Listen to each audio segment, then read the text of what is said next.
So my question to you, how did you overcome fear and still do this, knowing that you have 2 children and you being the one taking care of these 2 children?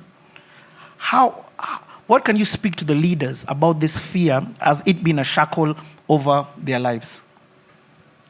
I had the energy and the daring of the youth.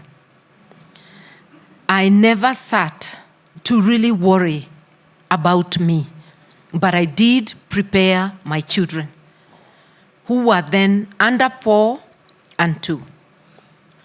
And I had prepared them using illustrations in children's book. And I told them there is a nudge called Moi, who could take me away from them anytime. Because you see, you got to tell them in a way they'll understand.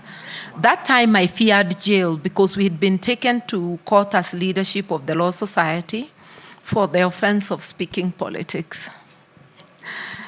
It wasn't known even to the old constitution. It was a concocted crime, where they gave an injunction in court that as Law Society leaders, we should not speak politics. What is politics?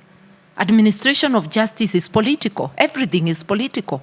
So we defied that, whatever, and we continued issuing statements. We are taken in for contempt. We are going through a very public trial because people used to come and support.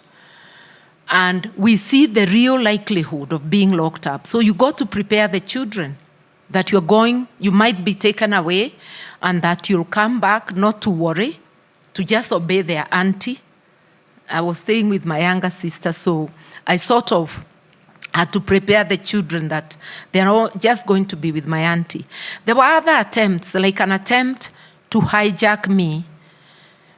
I do not know where they wanted to take me, whether it's to Kenare, whether it's to kill me, whether it's to violate me, whatever it was. And I didn't know that they're following me. But God works in his own mysterious ways. The police following me get arrested at the Pan-Africa because they're in 2 taxis. And they keep on getting from one taxi to the other to talk to each other. The security thinks these are thieves waiting to enter the hotel. They call a police vehicle, which comes and blocks the entrance. That's how they were arrested. Only to be discovered there were officers, not from Kilimani area, but from a different area, which is not allowed within the police code. If you were sent from industrial area to Kilimani, then the OCPD industrial area needs to have gotten clearance from the OCPD Kilimani. That is, boys will be in his area. So they got arrested, got detained at Kilimani, and me, I've gone home and slept. I know nothing.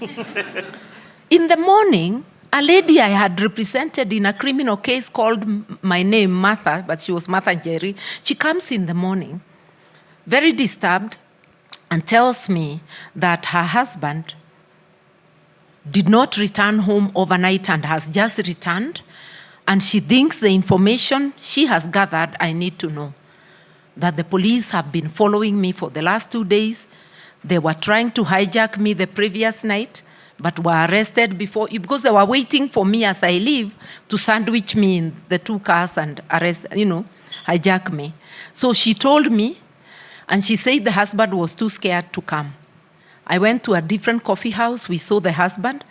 And as I returned to my office, a lady, police officer who used to be a prosecutor in my court, Corporal Agnes, I find her waiting for me in my office. She is from Kilimani. She is telling me information from Kilimani is that I'm in danger. She now tells me how those guys were arrested and tells me they have just been released because a call came from State House. Because they had tried to say they were authorized, nobody would listen. So finally, a call to release them had come from State House.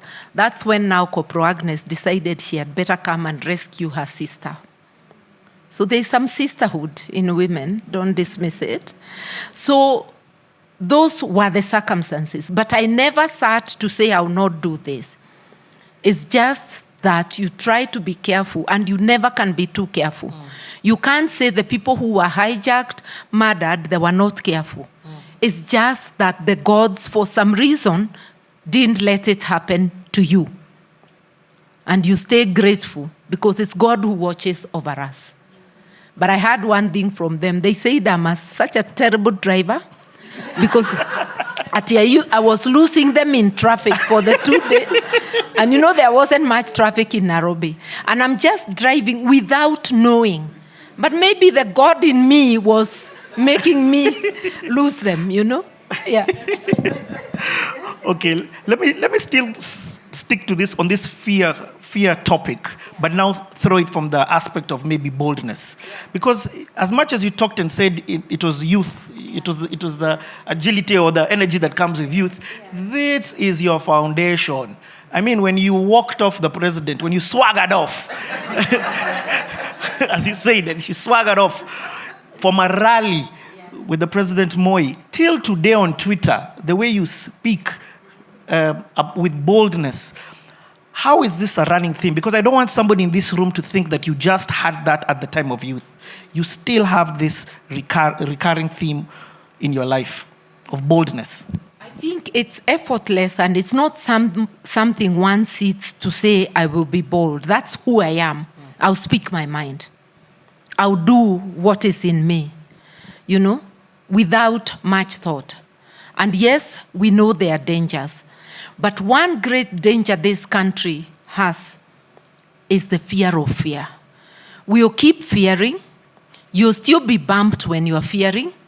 Your loved one will be bumped when you're fearing. We are losing our country because we are fearing. The fear becomes a real negative when only few people are speaking. If many of us stand up, then there will be no such a thing as fear. If on the 25th of June this year, if the next day, 26th, we were all out asking for our children who had been gunned down, we would not be discussing fear today. We'll be discussing something else. And if you want examples, it's Bangladesh. Bangladesh, for that thing to come through, the army shot between 300 and 400 people dead. And the crowds kept on surging until the army said, no, we can't shoot anymore. And they went and told the lady, it's you who must leave. We are not shooting anymore. That's how she left. So those people put their fear down because you still die of hunger. You still die of disease. As we stand today, people are dying because of shame. So that fear, you'll still be found with your fear. It's like the Mara migration, those wild beasts. When they are crossing the river and the crocodile takes one, they run away. They leave it struggling. What if they all kicked that crocodile? There are so many. I've actually seen once in a while, it doesn't happen often, when they fight, the animals run away. And I saw the other day on YouTube, just one zebra, it was bitten on the neck by a very hungry and weak lion. Do you know, instead of just feeling the whatever and going there, it kicked, it fought. The lion is the one that let go, and off it sped off. Those are situations to illustrate that fear won't help you. But fighting for your space will help you. You mentioned, you didn't say Martha Karua. You said Martha Njoka. Now, the switch from Martha Njoka to Martha Karua was because of